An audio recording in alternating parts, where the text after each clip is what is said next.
14번.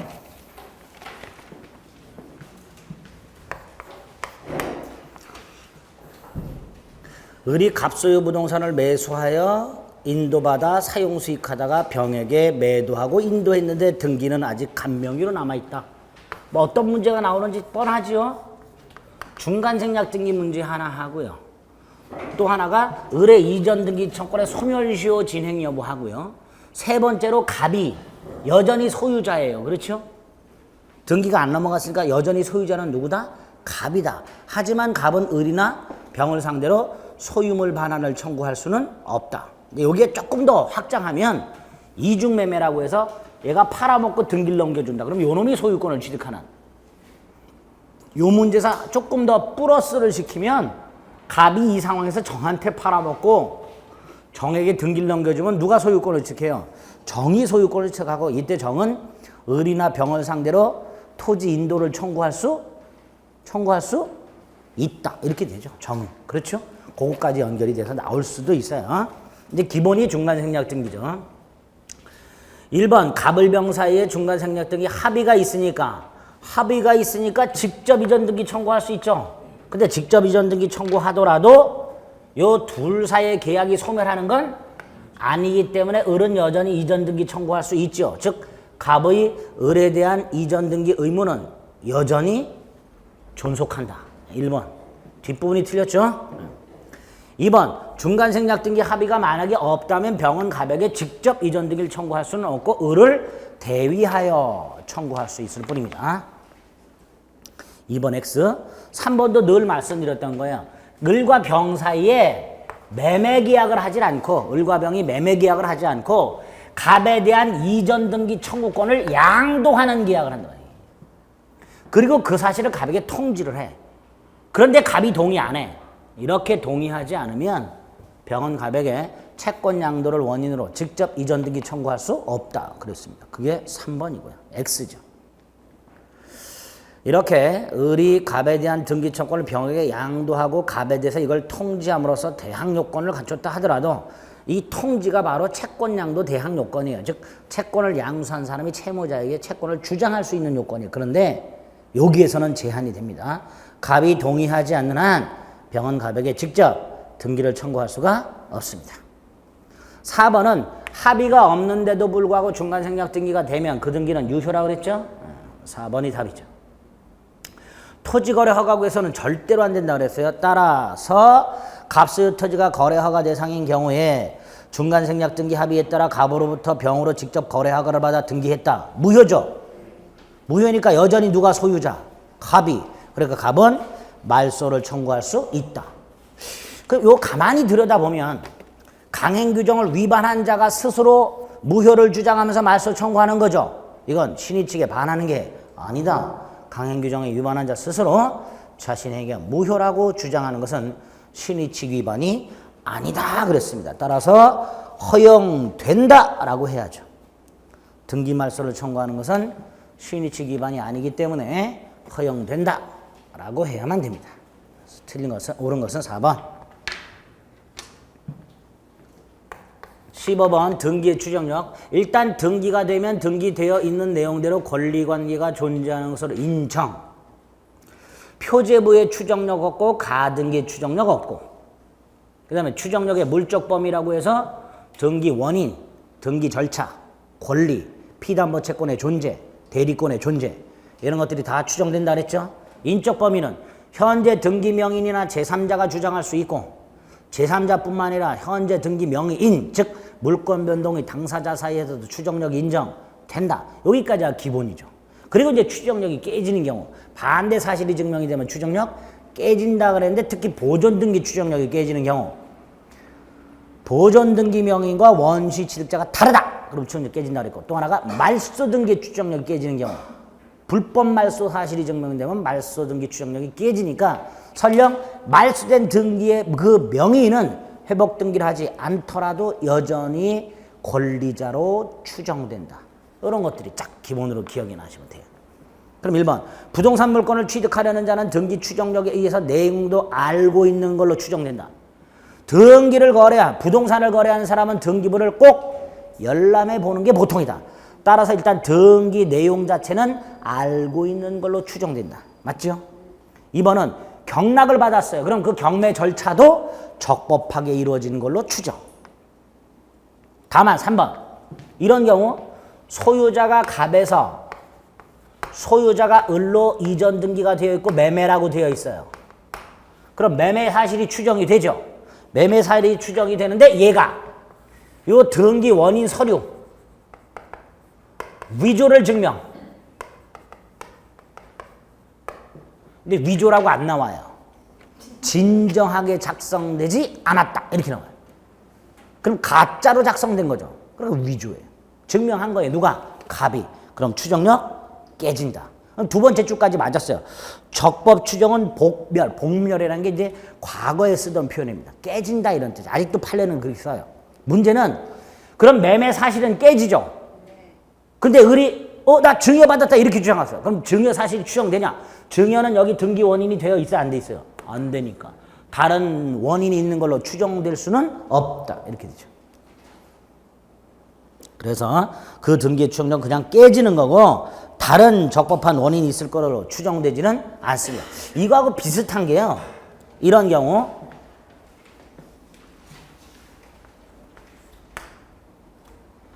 공유가 등기가 되어 있는데 갑이 3분의 2, 을이 3분의 1, 병이 3분의 1 이렇게 등기가 되어 있어요. 좀 이상하죠? 왜 이상해? 분자의 합의, 분모를 초과하죠. 이런 경우를 등기부 기재 자체로 부실등기미 명백 이렇게 돼요. 그럼 추정력 깨져. 깨지는데 얘네들이 3분의 2, 3분의 1, 3분의 1 분자를 합하면 얼마예요? 분자를 합하면 얼마예요? 4죠. 그러면 4분의 2, 4분의 1, 4분의 1 즉 분자의 합으로 분모를 바꾼 공유지분 비율을 갖고 있는 걸로 추정되냐? 안 되겠죠. 그런 추정 안 되는 거예요. 한번 깨지면 그걸로 끝이에요. 그냥. 근데 추정력이 깨진 상태에서 얘네들이 또 소송해서 주장을 했어요. 그러면 분모를 분자의 합으로 바꾸면 되지. 그런 추정력 있는 거 아니냐라고 주장을 했는데 판례 한번 깨지면 그걸로 끝. 이것도 같은 취지예요. 다른 원인이 있는 걸로 추정 안 되고 분모가 분자의 합으로 바꾼 공유 지분을 갖고 있는 걸로 추정되지 않는다. 이렇게 됩니다. 아시겠죠? 그래서 추정력을 한번 깨지면 그걸로 끝이다. 이렇게 생각하시면 돼요. 3번 틀렸죠? 4번 피담보 채권의 존재 추정된다 그랬고요. 건물 보존 등기 명인이 신축한 게 아니니까 추정력은 깨지고 이렇게 되겠죠. 그래서 틀린 것은 3번.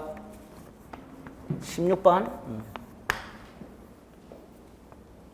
물권적 청구권 누누이 말씀드렸습니다. 1번 불가항력적 침해의 경우에도 물권적 청구권이 인정된다 그랬으니까 침해자의 고의 과실을 요구하지 않습니다. 2번 자 물권적 청구권은요.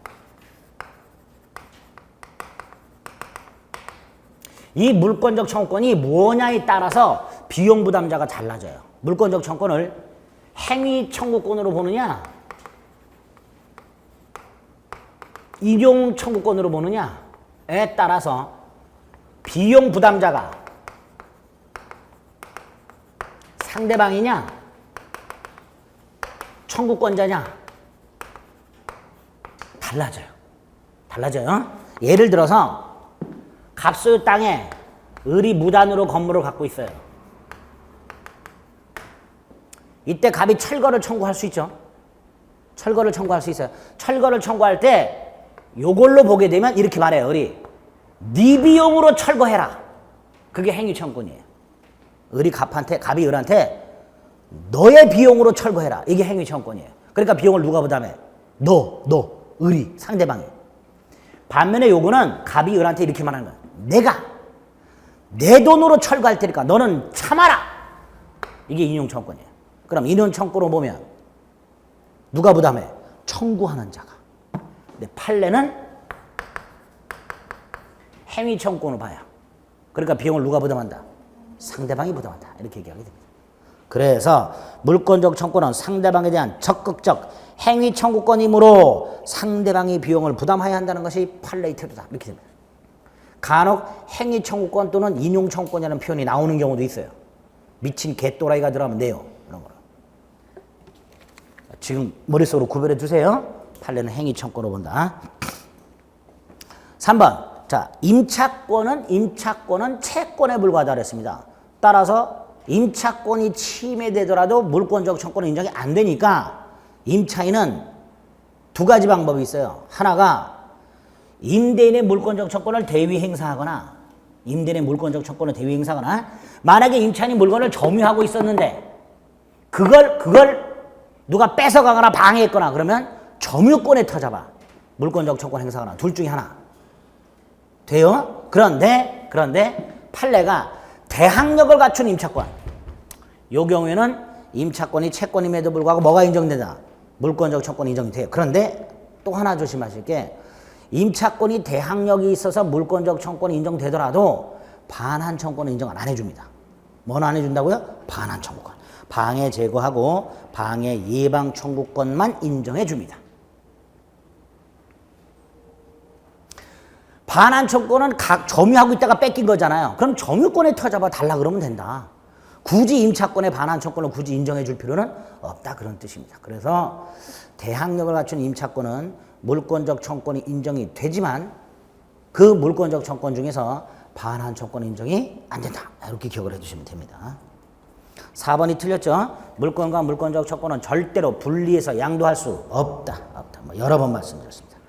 5번은 물권이 침해자의 고의과실이 있고 손해까지 발생하면 물권적 청구권 플러스 손해배상 청구권까지 인정. 그랬죠? 네, 그래서 틀린 것은 4번.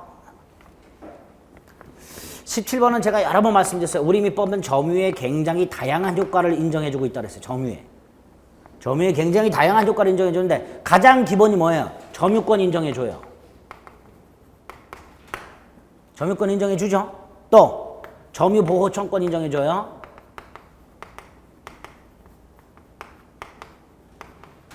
자력구제권 인정해줍니다. 점유의 태양이란 게 있고요. 추정규정도 있어요. 소유의 의사로 평온하고 공연하게 선의로 점유한 걸로 추정한다. 전후 양시 점유 사실이 있으면 계속 점유 추정된다. 그렇죠? 점유자와 회복자와의 관계도 인정해줘요. 이렇게 다양한 법적 효과가 점유에 인정이 됩니다. 그리고 이 점유는 원래 물건을 사실상 지배하는 거죠. 심지어 관념적 점유의 경우에도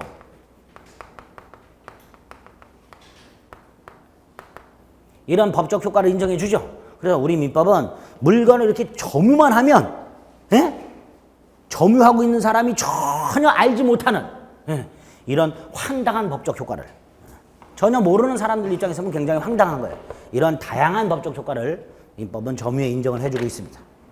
그 중에 틀린 거 골라라 이렇게 있습니다. 1번 추정과 관련해서 200조 점유자가 점유물에 대해서 행사하는 권리는 적법하게 보유한 걸로 추정한다. 본다가 아니라 추정한다.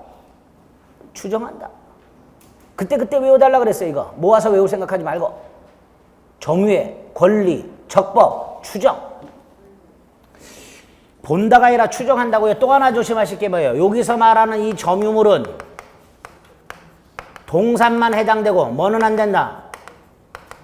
부동산은 안 된다. 그래서 여기서 이 점유물을 동산으로 바꿔. 그건 괜찮아. 부동산으로 바꾸면 안 돼요. 그랬죠? 그거까지. 1번이 틀렸네요. 2번 점유자와 회복자와의 관계 중에서 203조 뭐가 있어요? 비용상환 청구권. 선악불문, 자타불문 점유자는 회복자에 대해서 필요비, 유익비 상환을 청구할 수 있지요. 그거 말하고 있고. 3번은 201조 선의 점유자는 과실수취권 있죠? 선의기만 하면 되죠? 아니죠. 평온하고 공용까지. 선이면서 평온하고 공용까지. 단 선의이기만 하면 과실 유무를 묻지 않죠? 선의 과실이든 선의 무과실이든 과실을 수취할 수 있었습니다. 이 3번 맞는 질문이에요. 4번은 점유물 반환 청구권 204조 1항에 뭐라고 돼 있어요? 점유가 침탈된 경우 침탈당한 날로부터 1년 내에 점유물 반환을 청구할 수 있다. 이렇게 돼 있죠. 그거예요. 이때 1년은 무슨 기간? 출소기간. 5번은 209조 자력구제권. 두 가지가 있죠. 자력 방위권하고 자력 탈환권. 부동산의 경우 침탈 후 즉시. 부동산의 경우 침탈 후 즉시. 동산의 경우 현장 또는 추적하여. 탈환권. 부동산 침탈 후 즉시. 동산 현장에서 또는 추적하여 탈환할 수 있다. 즉 시간적 한계가 있다. 자력방위권, 자력탈환권은 무슨 한계가 있다고요? 시간적 한계가 있다. 그래서 점유가 침탈된 후 상당한 기간이 경과하면 더 이상 자력구제권을 행사할 수가 없다. 뭐 이렇게 되죠. 그렇게 209조. 틀린 거 몇 번? 1번. 지금까지 틀릴 게 없지요. 네. 죄송합니다. 염장을 질러서. 네.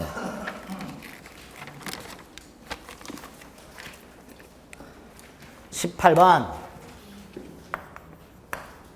다음은 경계가 인접한 경우에 소유자 간의 이해 조절에 관한 민법의 내용들이다. 뭐예요? 상린관계. 1번은 원래 경계표는 공동비용으로 설치하죠. 근데 나는 좀 더 좋은 걸로 설치하고 싶어. 그럼 지비용으로 설치하면 되죠. 그 1번. 2번은 경계표는 공유로 추정. 3번은 수목가지니까 제거 청구해야 되죠. 뿌리는 그냥 제거할 수 있지만 수목가지, 수지는 제거 청구해야 된다 했어요. 3번, 4번. 5번 경계표 설치비용. 두 가지가 있죠. 설치비용과 측량비용. 설치비용은 양념 반, 후라이드 반, 반반. 측량비용은 면적.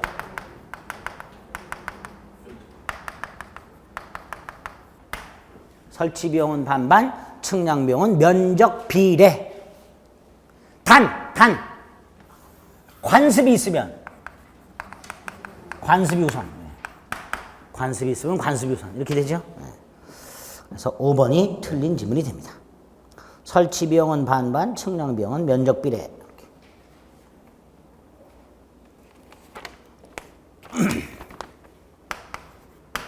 19번 부동산 점유 취득 시효.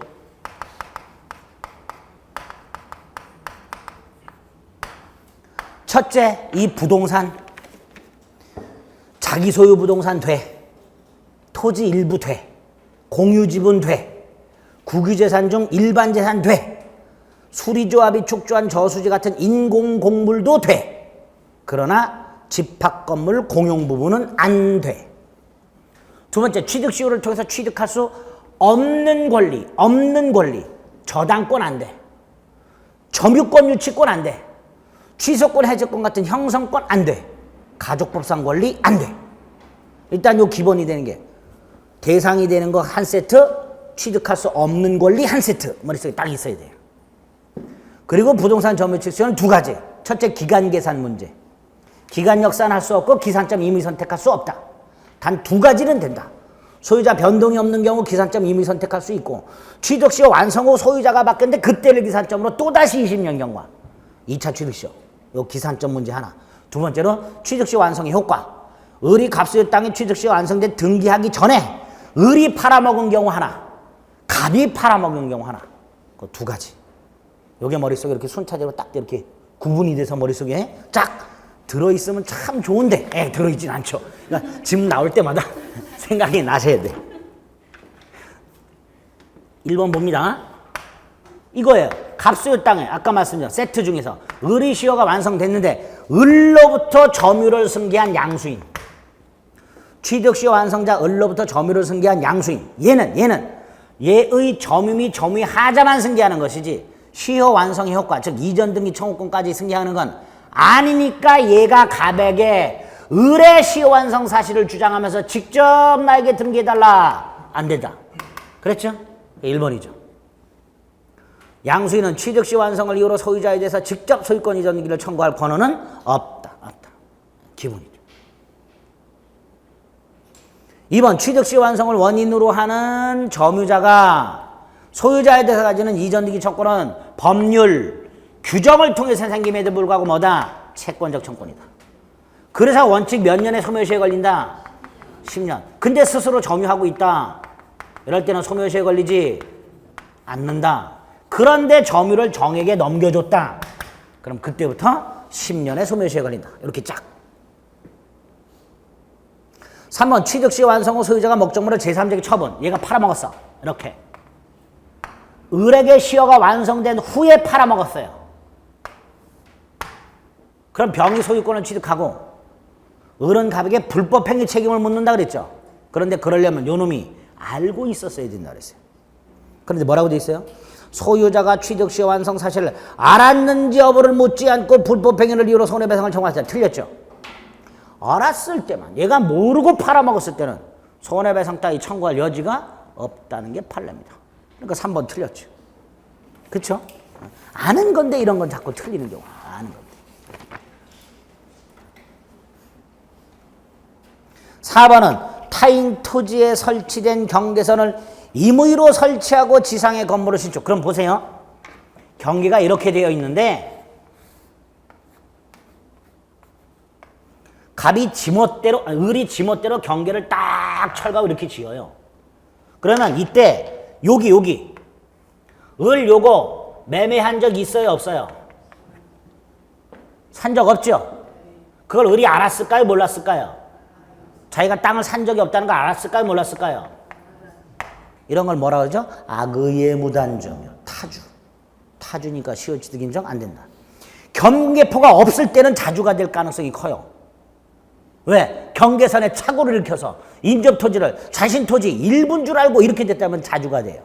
근데 경계표가 이제 그걸 무너뜨리고 타주가 된단 말이죠.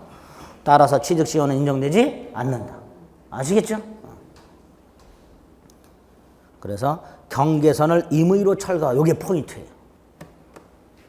단순히 인접토지를 매수토지 일부인 줄 알고 이렇게 나오면 자주예요. 아시겠죠?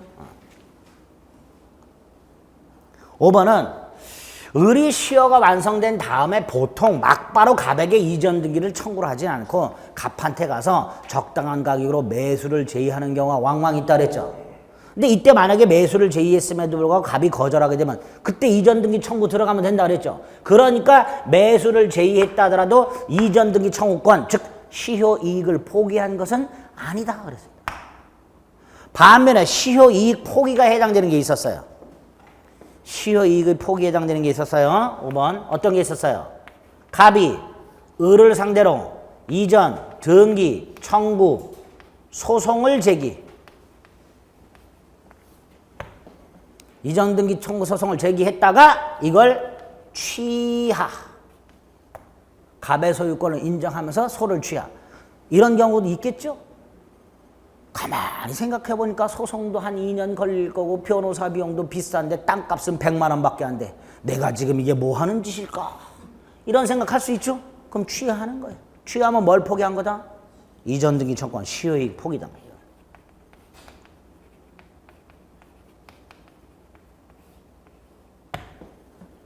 단순히 매수를 제의한 것만으로는 시효이익의 포기가 아니지만 매수를 제의한 것만으로는 시효이익의 포기가 아니지만 이렇게 청구 소송을 제기했다가 소를 취하는 것은 시효이익의 포기에 해당한다.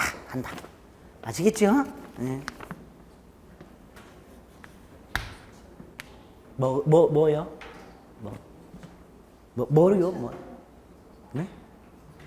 아, 이거 잘 안 보이세요? 뭐고? 이등청. 제가 맨날 쓰잖아요, 이등청. 이전, 등기, 청구. 이등 방문 동생이 이등청.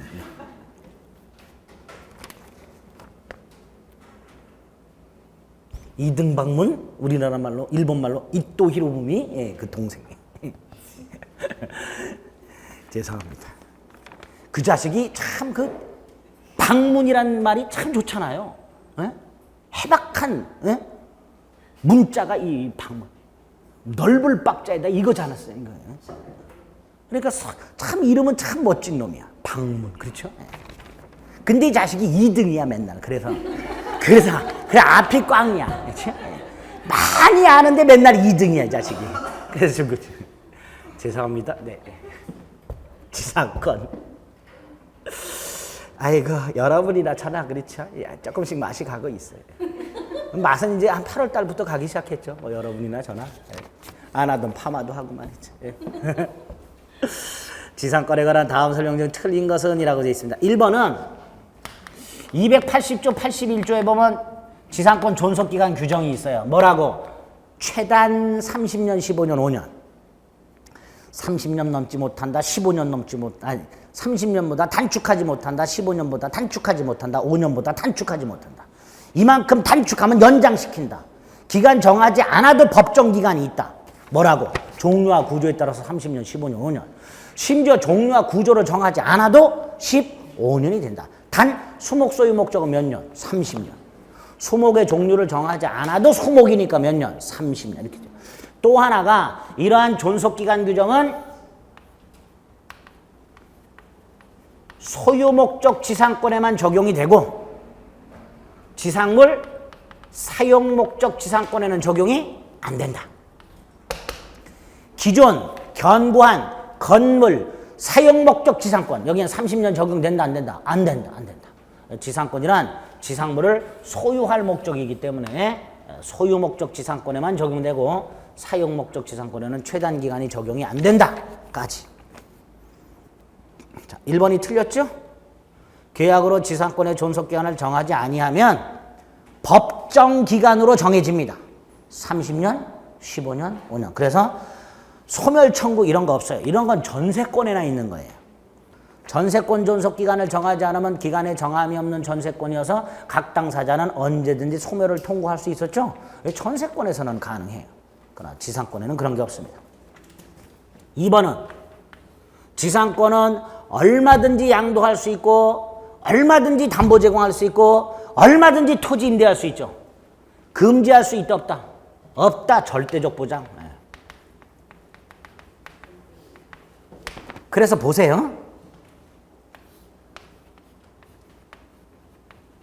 지상권이 있어요. 근데 금지 특약을 했어요. 양도 금지 특약 등. 근데 얘가 돈을 빌리고 저당권을 설정했어요. 갑. 말소 등기 청구할 수 있다 없다? 저당권 말소 등기 청구할 수 있다 없다? 없어요. 시험지에 여러 번 나왔어요.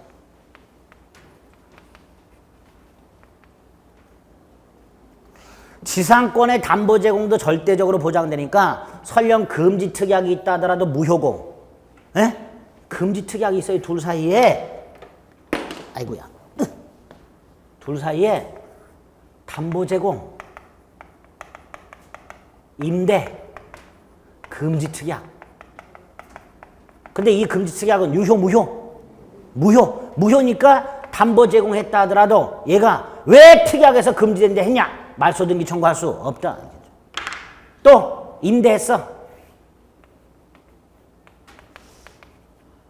이때 갑 병한테 토지 인도 청구 할 수 있다 없다? 토지 돌려달라고 청구할 수 있다 없다? 없다. 정당한 임차인이다. 두 가지, 지상권 담보 제공 금지 특약이나 토지 임대 금지 특약이 있다 하더라도 특약 자체가 무효니까 지상권자는 얼마든지 담보 제공하고 저당권 설정할 수 있고 얼마든지 토지를 임대할 수 있으니까 토지 소유자는 금지 특약이 있다 하더라도 저당권 말소 등기 청구나 임차인을 상대로 토지 인도를 청구할 수는 없다. 딱 머릿속에 넣으세요. 3번은 지상권이 소멸했을 때 지상권자의 의무, 기본적인 의무가 뭐예요? 지상물을 수거하여 원상에 복구하여 토지를 반환. 이럴 때 설정자가 매수 청구할 수 있죠. 팔아라. 또 지상권자도 매수 청구할 수 있죠. 그런데 설정자의 매수 청구권은 지상권 소멸 사유를 묻지 않지만 지상권자의 지상물 조건은 기간 만료로 소멸한 경우에만, 그것도 갱신을 청구했는데 거절당한 경우에만 지상물 매수를 청구할 수 있다는 거. 원칙은 지상물을 수거해서 원상에 회복하는 거예요. 그게 3번이고요. 4번은 치료 증감 청구권이죠. 경제사정의 변동으로 치료가 상당하지 않게 되면 치료 증액 또는 감액을 청구할 수 있습니다.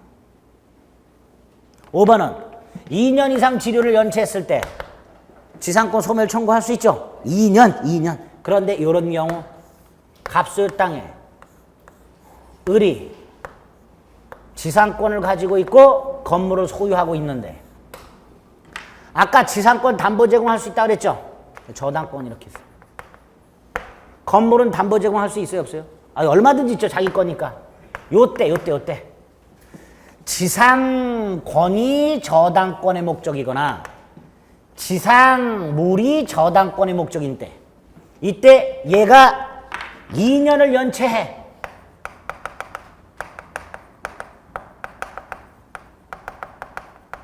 그럼 갑은 지상권 소멸 청구할 수 있다, 없다? 청구할 수 있다. 있는데 누구한테 통지하라? 통지해야죠. 통지하고 얼마가 지나야? 얼마가 지나야 소멸해? 네? 상당한 기간. 상당한 기간이 경과함으로써 지상권 소멸한다. 6월 이런 거 아니에요. 상당한 기간. 예? 상당한 기간. 저기 적법전대차에서 임대인이 임차인과의 계약을 해지했을 때 해지 사유를 전차에게 통지하고 6월 또는 5일이 지나야 해지. 이런 거하고 헷갈리지 말아요. 여기 상당한 기간. 얼마? 상당한 기간.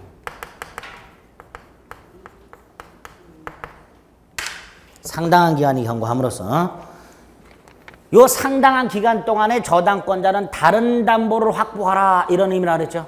그런 의미에서 인정이 되는 게 5번입니다. 5번에 상당한 기간이라고 써있네요. 그렇죠? 네. 20번 안 했어요? 하면 되죠 뭐.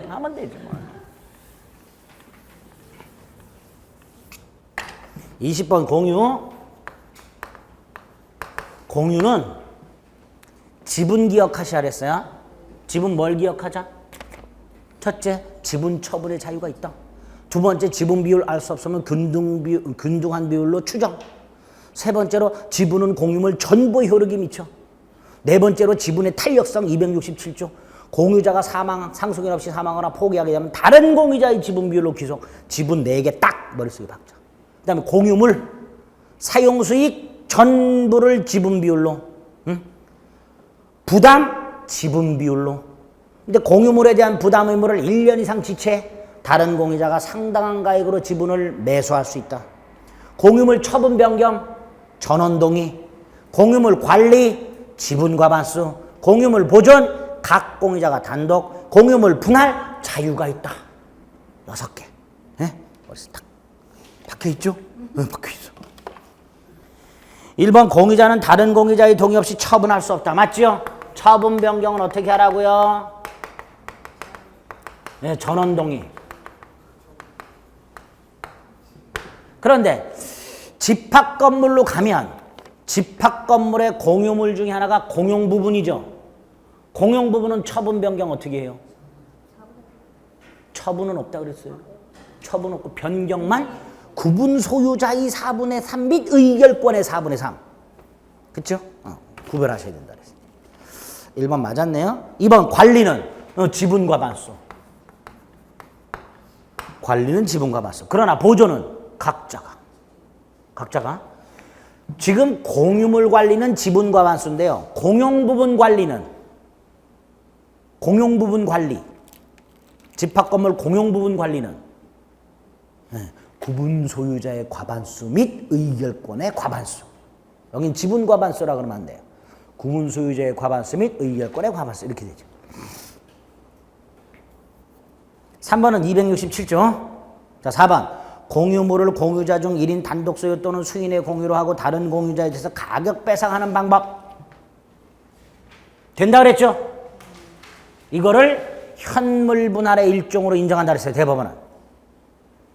공유물을 분할할 때 재판 분할은 뭐를 원칙으로? 현물 분할을 원칙으로. 현물 분할이 불가할 때 뭘로? 대금 분할, 경매를 명한다 그랬어요. 그런데 가격 배상이 보세요. 갑을 병이 공유하고 있는데 분할 협의가 안 됐어.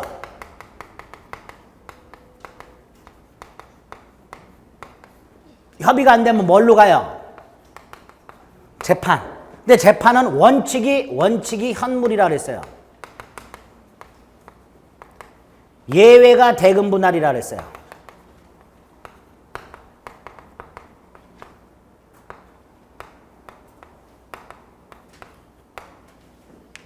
가격 배상이 있어요, 없어요? 재판 분할에서 가격 배상에 의한 분할이 있어요, 없어요? 있다 그랬어요, 없다 그랬어요? 재판에 의한 분할에서 가격 배상에 의한 분할이 있다, 없다? 없다 그랬어요. 없는데 이 경우에 현물로 쪼개기가 애매해. 뭐 이렇게 땅 모양이 좀 이상해. 그럼 현물로 쪼개기 힘들죠. 경매를 넣었더니만 몇 차례나 유찰이 돼. 그러니까 법원이 에라 모르겠다. 네가 다 가져. 네가 다 갖고 너는 얘한테 돈으로 배상을 해. 가격 배상이죠. 그런데 가격 배상 안 된다 그랬죠. 그러니까 그걸 뭐에 포함시켜? 여기에. 그래서 판례가 이거를 가격 배상 형태의 현물 분할도 인정된다. 이렇게 말을 한다 그랬어요. 그게 요거죠. 그렇죠? 그래서 4번이 옳은 답이 됩니다. 5번 공유물 분할 청구권은 공유자의 공유 권한이긴 맞아요. 맞지만 5년을 넘지 않는 범위 내에서 분할 금지 특약할 수 있다 그랬고요. 몇 차례고 갱신할 수 있다 그랬죠? 네, 그러니까 5번 틀렸지. 옳은 거 4번. 옳은 거 4번요. 22번 366조 법정사건. 토지와 건물이 존재하고 동일한 소유자인 상태에서 저당권이 설정이 되고 요게 실행이 돼서 즉 저당물의 경매로 인하여 토지와 건물의 소유자가 달라지는 경우 건물 소유자가 취득하는 지상권이 366조였어요. 그러니까 1번 저당권 설정 당시 토지 위에 건물이 존재하고 있었어야 한다. 이게 답이죠. 이게 답이야. 뭐야 이게 아무것도 아니죠. 2번 그리고 설정 당시에 동일해야 돼. 설정 당시에 소유자가 동일해야 돼. 2번 X. 3번 토지와 건물 어느 한쪽 또는 양쪽이 다. 어느 한쪽 양쪽 다. 3번도 X. 4번 강행 규정이에요. 특약으로 배제할 수 없어요. 관습법상의 법정상권은 배제할 수 있습니다. 그러나 법정상권은 배제할 수 없다. 5번 법정지상권은 성립했으나 등기가 이루어지지 않은 건물의 양수인. 이거는 뭐예요? 우리가 1년 내내 떠들었던 그놈. 법정상권이 붙은 건물의 양수인 요놈. 요놈을 상대로 토지 소유자가 철거를 청구할 수는 없고 대신 요놈은 토지 소유자에게 부당이득 반환 임무를 진다. 그렇게 외우자 그랬죠? 그러니까 X. 그대로. 법정지상권이 붙은 건물의 양수인. 토지 소유자가 철거 청구할 수 없다. 대신 토지 소유자에게 부당이득 반환 의무가 있다. 요놈은 토지 소유자에게 부당이득, 지료상당액을 부당이득으로 반환해야 한다. 이렇게. 그래서 옳은 것 1번. 23번에 1번 전세금은 꼭 현실적으로 주고받을 필요는 없다 그랬고 2번 법정갱신은 건물 전세권에만 인정됐고 3번은 305조 법정지상권 토지 건물이 동일한 소유자인데 건물의 전세권 설정 땅 소유자가 바뀌었을 때 그 대지 소유자의 특별 승계 즉 새로운 토지 소유자는 누구에게? 전세권자가 아니라 전세권 설정자에게. 이 전세권 설정자가 바로 건물 소유자죠. 그 사람에게 지상권이다. 4번 토지 건물 전부 또는 일부가 전세권의 객체지만 농경지는 안 된다 그랬습니다. 5번 유익비 상환은 청구할 수 있지만 필요비 상환 청구는 없다 그랬어요. 전세권자에게. 5번이 틀렸죠. 왜? 전세권자 스스로 현상 유지 수선 의무가 있다 그랬어요. 그러니까 필요비를 전세권자가 지출해야 된다 그랬어요. 임대차와 반대라 그랬죠. 임대차에는 임대인이 현상 유지 수선 의무가 있으니까 임차인이 필요비 상환 청구권이 있지만 전세권에서는 없다 그랬습니다. 5번 X. 24번 전세금 반환 청구권. 자, 1번 전세권자는 전세권 존속기간 중에도 전세금 반환을 청구할 수 있다. 안 돼. 왜 안 돼? 전세금 반환 청구 및 전세금 전세금 반환하고 전세권자의 목적물 반환 및 설정 등기, 말소 등기에 필요한 서류 교부 의무가 동시행 관계라고 그랬어요. 그러니까 전세권이 소멸하지도 않았는데 전세금 돌려달라. 안 된다 그랬어요. 2번 전세금 반환 청구권을 담보하기 위해서 전세권과 동시에 등기해야 된다. 아니죠? 전세권 설정 계약하고 전세금 지급하고 등기는 나중에 해도 돼요. 나중에 했을 때 전세권이 성립하는 거예요. 그렇죠? 반드시 동시에 등기할 필요는 없습니다. 저당권 등기는 필요도 없고요. 전세권 자체가 전세권 등기만 하면 되고 저당권 등기 자체는 필요가 없어요. 왜? 전세권 자체가 담보물권의 성격이 있으니까. 3번 전세권자가 전세권 설정자 동의 없이 건물을 개축한 경우 전세금 반환 청구권을 상실한다. 아니죠. 전세금 반환 청구권이 있고 다만 이걸 원상 회복하거나 그만큼 목적물의 가치가 떨어지거나 그럼 전세권 설정자에게 손해가 생긴 거니까 전세금에서 충당하면 되는 거지. 전세금 반환 청구권 자체가 소멸하는 건 아닙니다. 목적물이 멸실 훼손된 것도 아니기 때문에 멸실한 것도 아니기 때문에 전세금 반환 청구권이 있고 다만 이 전세권자의 무단 개축으로 인해서 설정자에게 손해가 생겼을 때 그 손해배상을 전세금에서 충당하고 남는 게 있으면 돌려주는 거예요. 그렇죠? 그래서 전세금 반환 청구권을 상실하지는 않습니다. 4번 전세권자의 전세금 반환 청구권하고 저당권자의 피담보 채권 선호를 뭘 갖고 판단하죠? 등기선호 설정 등기선호에 따라서 우선변제 순위가 달라지게 됩니다. 5번 전세금 반환 청구권은 확정일자를 받아놓은 경우에 하나야. 뭔 개소리입니까? 이거 주택임차권도 아닌데 왜 확정일자가 나와? 전세권 등기 자체로 물권이니까 우선변제권 인정되지요. 그래서 옳은 거 4번.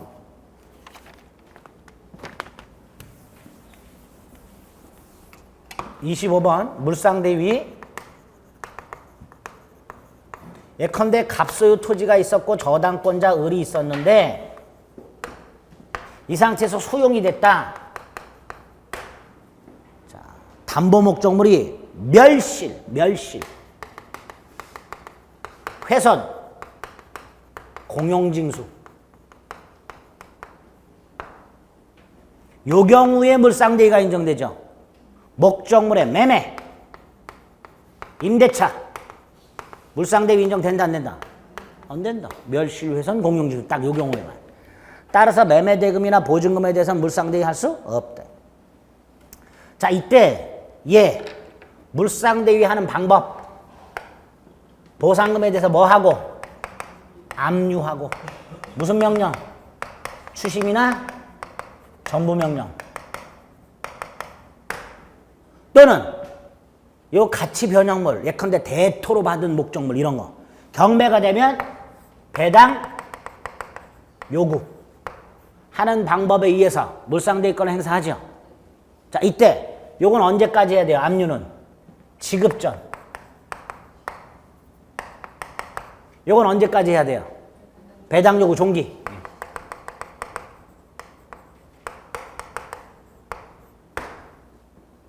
그래서 설령 예컨대 이 보상금 청구권이 타인에게 제3자에게 이전되었다 하더라도 아직 그 사람에게 지급하기 전이라면 여전히 뭐 할 수 있다? 추구. 지급 전이라면 뭐 할 수 있다? 여전히 추구할 수 있다. 두 번째, 요 압류는 반드시 저당권자가 할 필요는 없다. 세 번째, 이걸 안 했어. 가만히 눈만 멀뚱멀뚱 뜨고 있었어.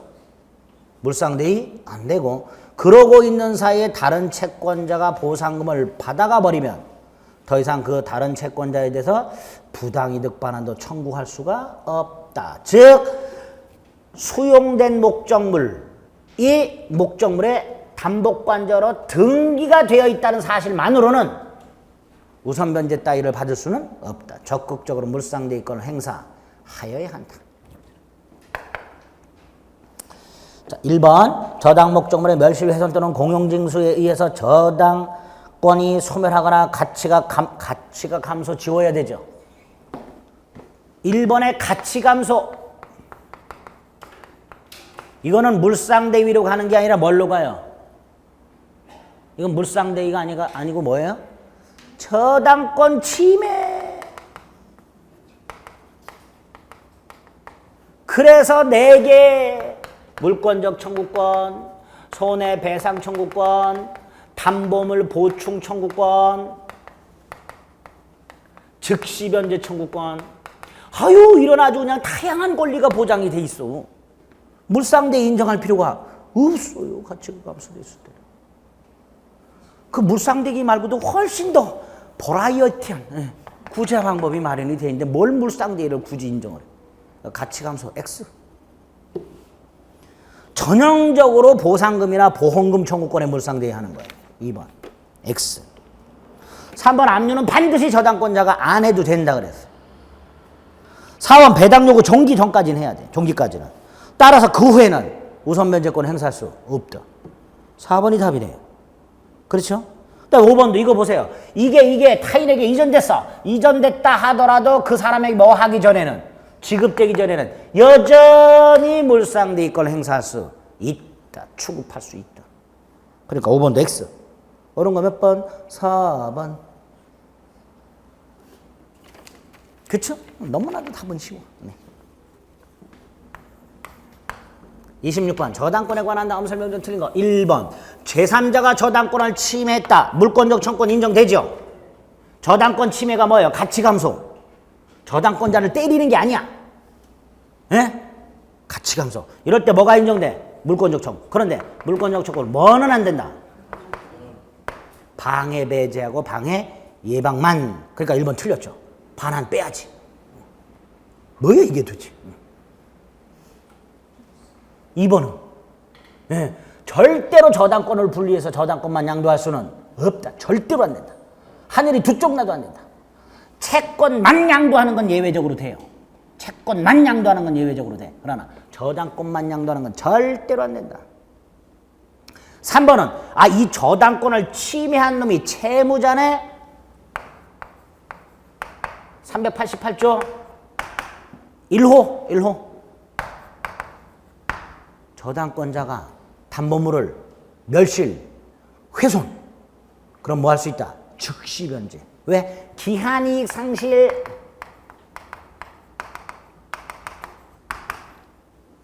채무자가 침해자가 누구여야 돼요?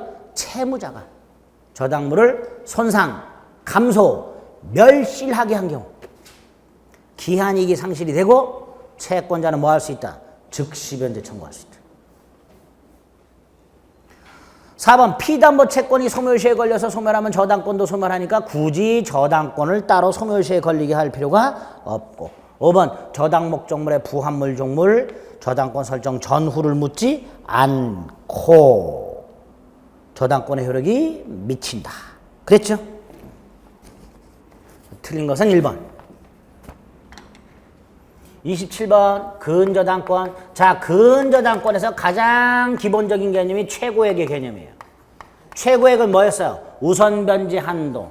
이 속에는 이자 다 포함, 지연배상 1년분 이상도 포함. 그러나 뭐는 안 돼? 근저당권 실행비용은 포함되지 않는다. 1번 이자는 포함된 걸로 본다.